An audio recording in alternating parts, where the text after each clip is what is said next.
రాశి ఫలాలు చెప్పేదానికంటే ముందు వసంత పంచమి అని సోమవారము 3వ తారీఖు రాబోతూ ఉన్నది.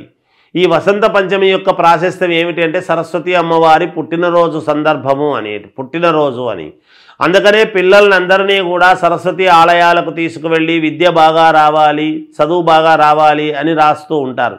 నేనేం చెప్తున్నాను అంటే మొండి పిల్లలు స్కూలుకు వెళ్ళము అనేటువంటి వాళ్లకు, మొండితనం ఉన్న వాళ్లకు, మూర్ఖత్వం ఉన్నటువంటి వాళ్లకు, పిల్లలకు అభివృద్ధి బాగా మంచి వాక్సిద్ధి కలగటానికి, వాక్కు బాగా రావటానికి, చదివింది బాగా గుర్తుండటానికి ఇలాంటివన్నీ కూడా పిల్లలకే కాదు పెద్దవాళ్ళకైనా ఎవ్వరికైనా జ్ఞాపక శక్తి అనేటువంటిది బాగా ఉండి మన మేధాశక్తి బాగా పనిచేయాలి అంటే పంచముఖ ఆంజనేయ స్వామి ఉపాసకుడిగా నేను ఈ 3వ తారీఖు సోమవారం నాడు ఒక యంత్రము అందులో మూలిక పెట్టి నేను ఇస్తూ ఉన్నానుగాక.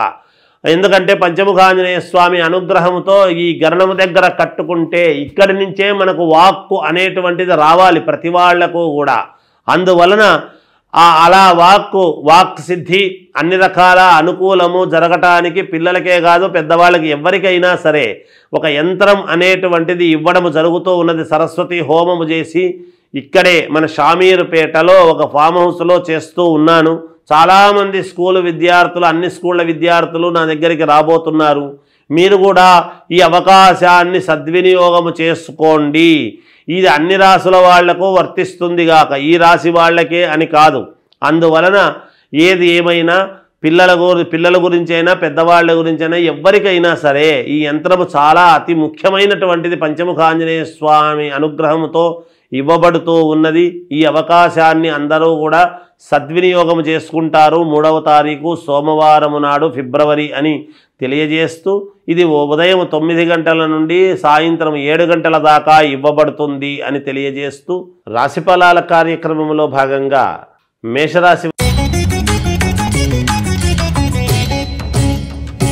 మేషరాశి వారికి ఈ ఫిబ్రవరి మాసమంతా కూడా ఎలా ఉంది అంటే మిశ్రమ ఫలితాలు గోచరిస్తూ ఉన్నాయి. పాత మిత్రులను కలుసుకొని విందు వినోద కార్యక్రమాలలో పాల్గొనడం లాంటివి చేస్తారు. అలాగే బంధుమిత్రుల యొక్క సమాగమనము అంటే అందరూ ఒకేసారి రావటం అంటే ఎప్పుడు జరుగుతుంది? ఇంట్లో ఏదైనా శుభకార్యాలు లాంటివి చేస్తే కదా జరుగుతాయి. అందువలన ఇంట్లో శుభకార్యాలు చేయాలి అనేటువంటి దాంట్లో ఉపక్రమించి దానికి సంబంధించినటువంటి మాటలకు అందరినీ పిలవటం ఇలాంటివి జరగవచ్చును. అలాగే వ్యాపార పరంగా ఆశించినటువంటి లాభాలు అనేటువంటివి కొంతవరకు అందుకోగలుగుతారు గాక, పూర్తి నష్టము వస్తుంది అనేటువంటి మాట లేదు, కానీ కొంతవరకు లాభాలు వస్తాయి. ఉద్యోగమున అధికారుల యొక్క అనుగ్రహంతో కొంచెము చిన్న చిన్న ఇబ్బందులు ఉన్నప్పటికీ పదోన్నతులు అనేటువంటి పొందడానికి కొంచెం అవకాశాలు ఉన్నాయి. అలాగే కొంతవరకు ఉద్యోగస్తులకు మేలు జరిగేటువంటి విధముగా ఉన్నది. చేపట్టినటువంటి కార్యక్రమాలు చిన్న చిన్న అవాంతరాలు జరిగినప్పటికీ విజయవంతముగా పూర్తి చేసుకోవడము జరుగుతుంది గాక. వృత్తి వ్యాపారాలు విశేషముగా రాణించడం అనేటువంటిది ఉంటుంది. ఆర్థిక పరంగా కొంతవరకు అనుకూలముగానే ఉందిగాక. సమాజంలో ప్రముఖులతో పరిచయాలు అనేటువంటివి బాగా పెరుగుతాయి. అలాగే ఉద్యోగుల నుండి అంటే మీ కింద చేస్తూ ఉండేటువంటి పని వాళ్ళ నుండి కొంత వ్యతిరేకత అనేటువంటిది వచ్చే అవకాశము ఉన్నది. దూర ప్రయాణాలు అనేటువంటివి ఏమైనా ఉంటే గనక ఖచ్చితముగా వాయిదా వేసుకుంటేనే మంచిది మీకు. ఎందుకంటే మీకున్నటువంటి గ్రహస్థితిని దృష్టిలో పెట్టుకొని చెబుతుండేటువంటి మాట కాబట్టి చిన్న చిన్న ఇబ్బందులకు గురయ్యేటువంటి అవకాశము ఉంది. కాబట్టి భయపెట్టాలి అనేటువంటిది కాదు. ఎందుకు అంటే ఏదో కాస్త వెళుతూ ఉన్నప్పుడు ఈ వాహనము మొరాయించడము కానీ చిన్నపాటి ఇబ్బంది కలగవచ్చును, చిన్నదే జరగవచ్చు అనేటువంటిది సూచనలుగా కనపడుతూ ఉన్నాయి. కాబట్టి వాయిదా వేసుకుంటే మంచిది అనేటువంటిది తెలియజేయడం జరుగుతూ ఉన్నది. విద్యార్థులు బాగా కష్టపడి చదివి మీరు ఇదైతే తప్ప మీకు మంచి మార్కులు కానీ మంచి అవకాశాలు కానీ రావు కనుక బాగా శ్రమపడి చదవాల్సిన అవసరం ఉంటుంది గాక.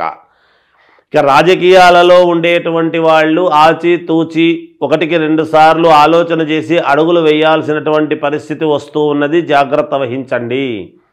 ఇక సినిమా రంగంలో ఉండేటువంటి వాళ్లకు, టీవీ సీరియల్స్లో నటించేటువంటి వాళ్ళు కూడా ఒకంత కొంచెము బాగా శ్రద్ధగా ఆలోచన చేసి అడుగు వేయండి, ముందుకు విజయము లభిస్తుంది. ఏది ఏమైనా వ్యక్తిగతమైనటువంటి జాతకం అనేటువంటిది చాలా అవసరం. ఏది ఎలా ఉండినా రాశి ప్రకారముగానే చెప్పాను నేను. ఒకవేళ ఏ లగ్నములో పుట్టారో ఏమిటో అనేది చూసుకోండి. ఆ లగ్నము రీత్యా కూడా మీకు కొంత మేలు జరిగే అవకాశం కూడా ఉన్నది, ఇబ్బందులు తొలగిపోయే పరిస్థితి ఉన్నది. కాబట్టి ఇంకా మంచి మెరుగైనటువంటి ఫలితాలు మేము కావాలి అనుకునేటువంటి వాళ్ళు అమ్మవారిని ఆరాధన చెయ్యండి. ఏ అమ్మవారైనా పర్వాలేదు, మీకు ఇష్టమైనటువంటి అమ్మవారిని ఆరాధన చెయ్యండి. మీకు తప్పకుండా విజయం లభిస్తుంది, మేలు జరుగుతుంది గాక. జయోస్తు.